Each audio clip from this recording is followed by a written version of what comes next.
Soil fertility is one of the most important things farmers do to increase output. This they do in different ways. One of them being adding a pile of earthworms to the soil and cultivating them under good conditions for them to multiply. Today on horticulture farming, we are all about farming the redworms. Hello guys, karibuni to Sprout Organic Farm, and it's my pleasure to welcome you here and show you what we do. We're located in Kiambu County, Kawasakari. So karibuni, nionyeshe.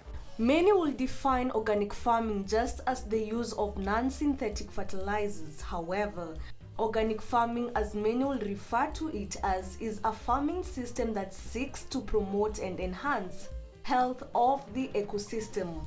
It is not just the use of non-synthetic fertilizers. It goes beyond fertilizers to the entire ecosystem. A farmer can always change to be an organic farmer, but the process takes 3 years. Organic agriculture focuses on the future as it still should be sustainable to the entire ecosystem. Traditional farming systems may employ the use of fertilizers that may harm the consumers. Organic farming has carried the day when it comes to the most preferred farming system. A lot of organic farming consumers all across the world have seen a new high. One of the way farmers achieve this is by practicing vermiculture. This is the process of cultivating redworms for composting through the process called vermicomposting. Vermicomposting is a technique based on utilizing some species of earthworms, mostly the redworms, to convert organic waste into vermicompost. Most worm farmers raise 2 main types of worms. They include Essenian fotida and Lubricus rumbellis. These worms are commonly used to produce vermicompost as well as for fish bait. Both are referred to by a variety of common names including redworms, red wigglers, tiger worms, brandling worms, and manure worms. The worms consume the decomposing organic material and flush it out of the system, which is referred to as worm manure. Karibuni guys, my name is Ted Gachanga. I'm the director and co-founder of Sprout Organic.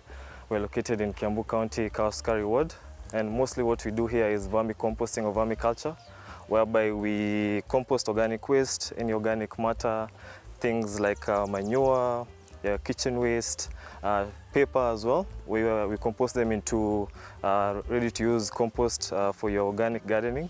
And this process called vermiculture is mainly focused on using earthworms to compost the waste. And these earthworms, the earthworms used are called red wigglers.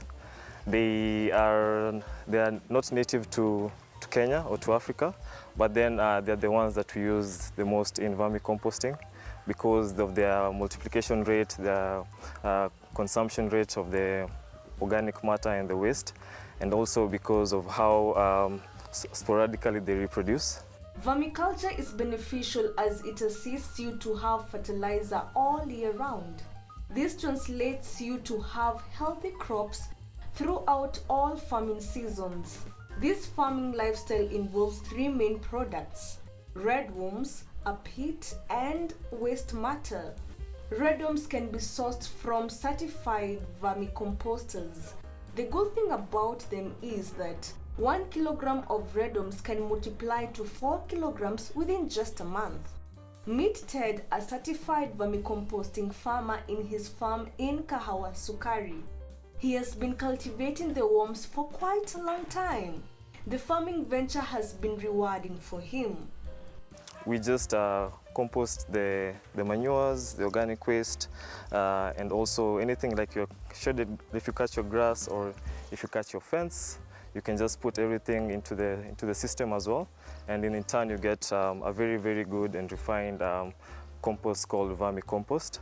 And this compost, the good thing about it is that it's very high in organic matter. It's rich in your macro and micronutrients, so things like your calcium, magnesium, manganese, and also now your macronutrients, things like your nitrogen, phosphorus, and potassium. And also the organic matter content in the compost itself is really high. tested at around 35%. That's usually our threshold for saying if the compost is good enough to be sold. So we do tests that confirm this, say, the macro and micronutrients every cycle. And by cycle, I mean this is the period whereby the worms take to compost the waste. So we usually give them, they usually 3 cycles in a year. Vermicompost, he says, gives a lot of benefits. We use it for, it's mostly used for, now for people who want an organic source of fertilization for their crops. So it's mainly used for organic farming, and it can be used also for things like fruit trees. So these are things like avocado, passion fruit, mango. It can also be used for flowers. So these are things like roses, daisies, lilies, and then now for your general crop farming, such as vegetables, your spinach, sukuma wiki, lettuce. So it encompasses the whole agricultural value chain, meaning that it can be used for any kind of product, any kind of crop, or any kind of, I'd say, flower or vegetable. The product he sells in 2 forms. There's a solid form and a liquid form. So basically we sell our compost to, mostly right now we're focused on the niche market. So we're selling mostly to urban gardeners and urban people who are doing urban farming. This is now in their backyards. And these are the people who conventionally don't want to go outside and buy your conventional synthetic fertilizers. They want a healthy organic option for their families. So those are mostly our clients. But then we also supply to people who are doing landscaping as well. So these are people who are planting flowers for, let's say, for their compound or for a client. And also people who are doing, if you want to revitalize your lawn or your grass, inatumikanga hapo pia. So you can put it on the lawn, and then you'll see the benefits as time goes by. These 4 vermicompost pits did not start his journey. He started small by having this structure that he now uses to put extra vermicompost. Sprout Organic is the name of the farm, like I said when I was welcoming you. We founded this farm in 2017. So it's me and my partner. His name is Michael Kanyera. He couldn't be here today. He's the other director. So the reason why we founded this farm is because people are looking for, or rather a lot of our farming fraternity, they are looking for an organic alternative to the synthetic fertilizers. And also they are looking for another alternative other than your normal manure. So the thing is, using too much manure that is in its raw form is not, doesn't have any, it can actually harm more than it can do good. So people are realizing there could be another option. And so some of these options were now things like your normal leaf compost. But now the problem with now the normal leaf compost is that it has, what can I say, you end up getting weeds in your farm because there are a lot of undecomposed seeds and undecomposed matter. So when you use it, you get a lot of weeds on your farm as well. So we realized there needed to be another option, and also another, like I'd say, a fun way of making compost, and also a unique way. So that's why we researched, and then we found out how you can use these worms that are called red wrigglers, or scientifically Eisenia fetida. It's a difficult word to say. So this farm, the way it was started, we started with just one structure. And this structure, we started it because we had seen just through YouTube, we call it School of YouTube. So we had seen people abroad using worms in different systems. So there are different ways you can vermicompost using worms. There is these systems that you see here. These are actually our first worm beds that we used. We're actually in the process of renovating them, moving them into this new system that you see here. So there are different ways that we compost. The pit is constructed in a simple way. You could use concrete to build it up and then put lining down to prevent the worms from just digging down the cement. Then later, insert the organic waste matter. This is a very critical process, as adding the wrong components will definitely kill the worms and not multiply them. Red worms are friendly to foodstuffs that are non-citrus with no bones. Reason being, the skin of the worm is very sensitive to acidic products, and when they reach in contact, they will end up scorched, hence die. The bones will definitely cut them apart, hence die. The rotten state of the compost is not really a bother for the worms as they love it rotten. You can source the waste from your own kitchen refuse or request your neighbors to give it to you with required foodstuffs for the red worms to feast on. Ted tells us where he sources his kitchen waste from.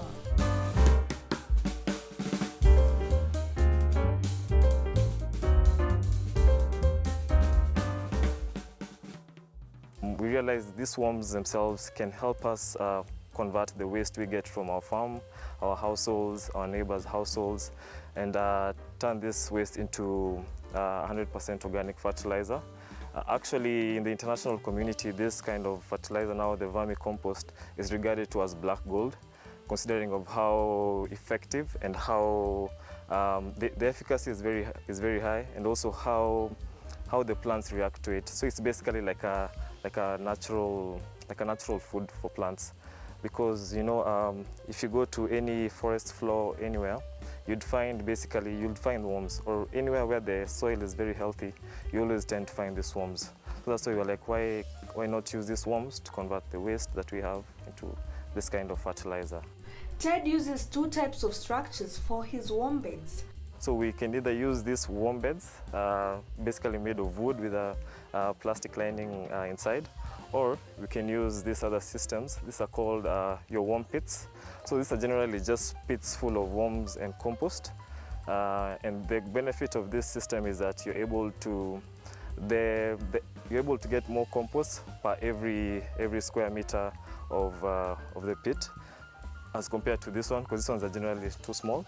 So these ones are mostly used for collecting the vermi liquid. Basically, this is where we use to collect our vermi liquid, and we also use this place to multiply and breed the worms.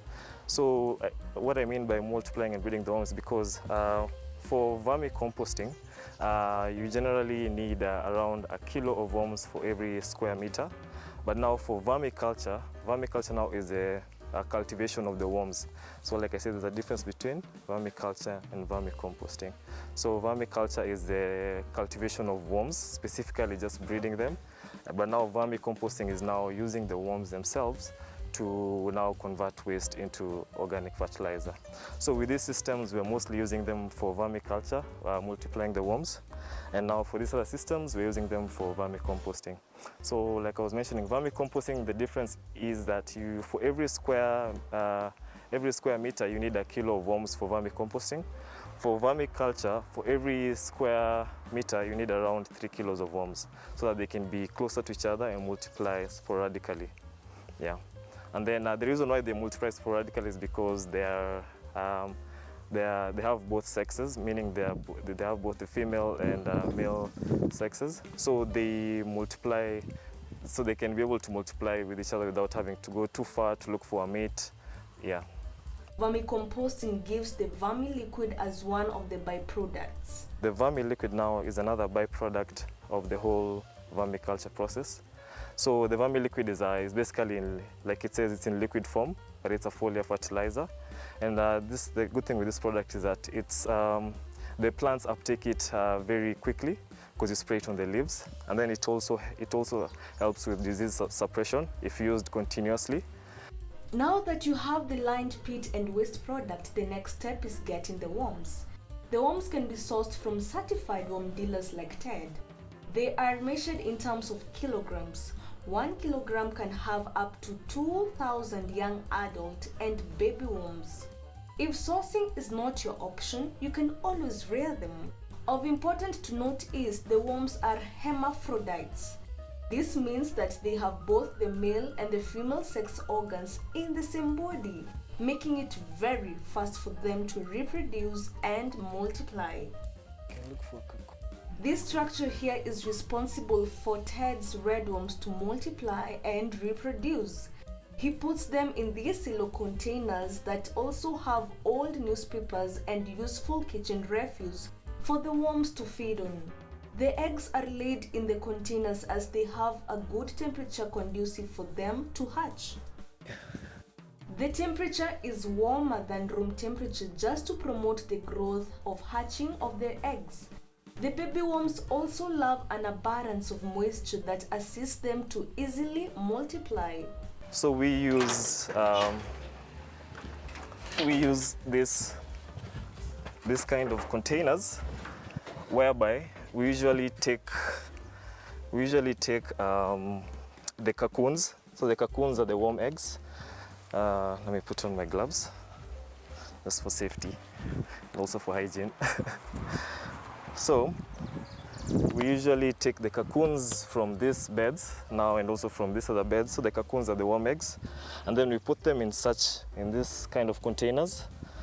And then the worms, then the cocoons generally will hatch if the temperature is cool, if it's also moist. So as you can see here, they've already hatched. So these are the red wrigglers. So basically we put the cocoons here, and then we put a bit of kitchen waste. So you can see here there's an avocado peel that's been eaten. You can even still see some worms inside just finishing up eating that. So we put the eggs here, and then we put the waste, and then we put things like newspapers like this just on top, and then we wet so that it can be moist enough for the eggs to hatch. So this is where we also do our breeding, but this one here we just use the cocoons themselves. So we put the cocoons here, they hatch, then now we transfer them into either this kind of system or now here. Once the red worms are ready for a new habitat, you can transfer them into the pits.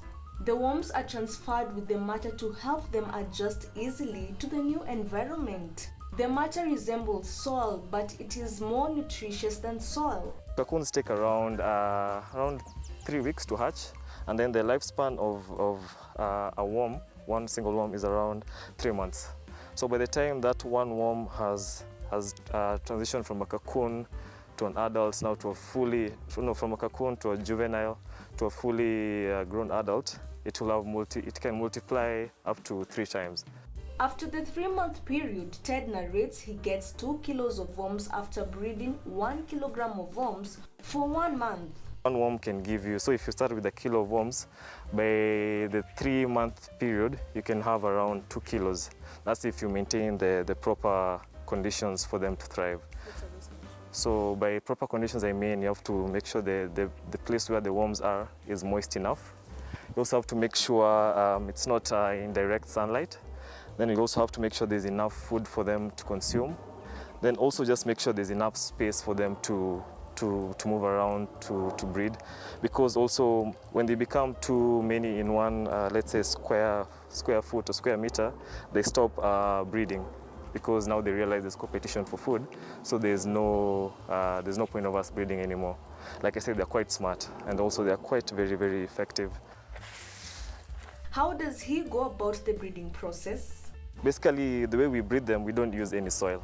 So this medium that you see here, this is generally just this was initially kitchen waste, and then we also put a bit of decomposed cow manure.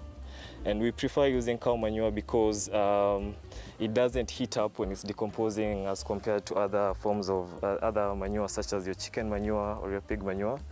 And also another thing you have to also look out for is when you're using manure is to make sure that it's already decomposed. That means it's already gone through its own decomposition process. Because also if you use manure that's fresh, even if it's cow manure, it tends to heat up when it's decomposing. And since the worms, they're very sensitive, their skin is very sensitive, so you're trying to avoid giving them an environment whereby they can't thrive because they're too uncomfortable, or they can't move around. Yeah. So I'm gonna put these ones back as I show you where now we transfer these worms to once they've already hatched. Okay. You can just put them back in there.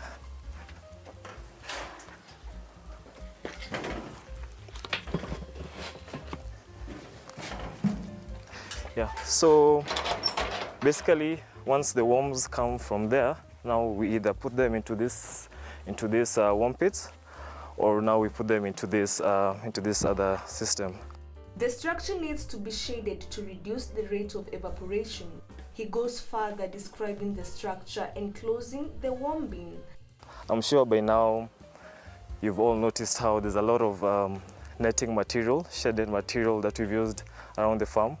And this is just to control the heat within this certain section, and then also this certain section. And also, so we've used different types of net. So as you can see, this one here is the 90% micron. So this one is mostly good for, so by 90% that means it's 90% of the heat is retained by the net or doesn't come through the net. And then now you can also see there's also net on top of the worm pits. And this is also just to keep the beds cool, but also to prevent things like birds coming into the bed and scavenging for worms, causing disruption. Yeah. So we move the worms from the breeding into these systems here, and then or now the other system here. You can see here we've also used a net structure for the whole. We've used the net for the whole structure, and also it's also because of cost. So if you were to use any other material such as your iron sheets or mabati or things like mesh, because of the current market prices for these materials, we realized just doing a net structure was more economical in the long run, and also it has benefits such as temperature control while still allowing enough light to enter. The worms require a particular temperature of 25 degrees to 30 degrees Celsius. So the worms usually thrive between around 25 degrees Celsius to around 30, but you always have to make sure it doesn't exceed that. So now, like I said, this was our first ever structure. As you can see, we've come from very far. It's already done, it's already gone through its fair share of production and utilization. So now we're going to transfer the worms from there into this other new system that you see here. Karibuni. So like you can see, even as you enter, it's quite cool inside here. There's a big difference from the outside and the inside. So the worms, once we move them from that one, we bring them now into these beds. We call them vermi beds. And so here we just, we use them now for, so here we do both vermiculture and vermicomposting. So like you can remember, vermiculture is the cultivation of the worms, and vermicomposting is using the worms for compost production. So here it's a bit of both. That is how you go about your vermiculture. That is the rearing of worms and a worm bed for vermicomposting. Thank you for watching. In case you missed any step, head onto our Facebook and YouTube page at Farm Kenya to get all the details.